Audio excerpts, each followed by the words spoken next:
Hey, Jake with B&H. Today we have some exciting new lens releases from Canon. A pair of compact and lightweight wide-angle lenses, the RF 24mm f1.8 Macro IS STM, and the RF 15 to 30mm f4.5 to 6.3 IS STM. Both lenses cover full-frame sensors and are ideal for entry-level photography enthusiasts looking for their next lens after that standard zoom lens. Let's start with the bright and fast Canon RF 24mm f1.8.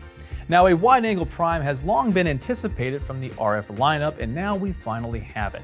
This is a high-quality lens that fills the wide-angle gap in Canon's mid-range lineup, joining similar options like the RF 35mm f1.8 Macro and the 16mm f2.8.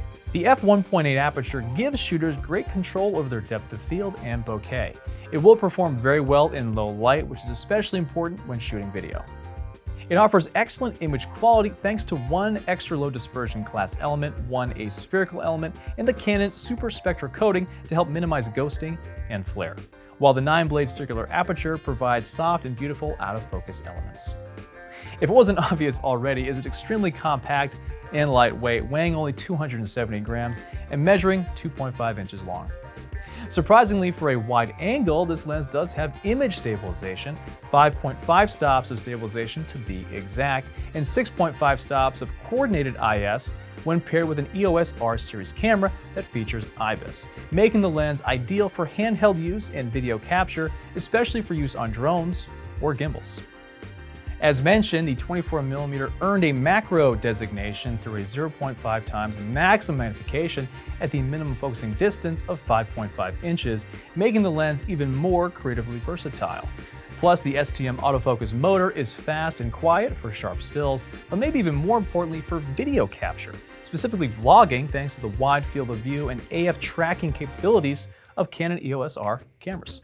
Next up is the RF 15 to 30mm f4.5 to 5.6 IS STM, which on an APS-C camera is equivalent to around 24 to 48 millimeters. This is an ultra-wide-angle zoom lens designed for a variety of image capturing moments like dynamic landscapes or natural snapshots.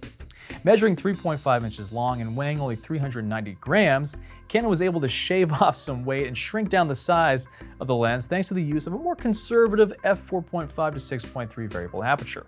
While this makes it less ideal for low light compared to the much more expensive and larger f2.8 model, it remains a great, sharp optic for landscapes and architecture. It offers excellent image quality thanks to two UD glass elements, one aspherical element, and Canon's Super Spectra coating to help minimize ghosting and flare. Just like the 24mm, this lens also offers optical image stabilization, compensating for up to 5 stops of camera shake and up to 7 stops of camera shake when paired with an EOS R series camera that has IBIS. Add to the versatility, it too can function as a macro lens featuring minimum focusing distance of 11 inches. The STM autofocus motor offers fast, smooth, and quiet AF performance, which is great for video capture. If you're a photo enthusiast or an aspiring content creator, this new pair of wide-angle lenses opens up a world of possibilities for any landscape or macro photography, as well as content creation. So if you own a standard zoom lens and are looking to branch out, or if you're a content creator who needs a larger field of view for their vlogs, the new RF 24mm f1.8 and RF 15 to 30mm f4.5 to 5.6 are fantastic lens options that are worth checking out. And remember, they both cover full-frame sensors, which makes them relatively future-proof because they'll grow with you as you progress from an APS-C size sensor to a full-frame sensor down the line. But how would you use these lenses? Which one is your favorite? Let us know in the comments below. I'm Jake with B&H. Just keep rolling.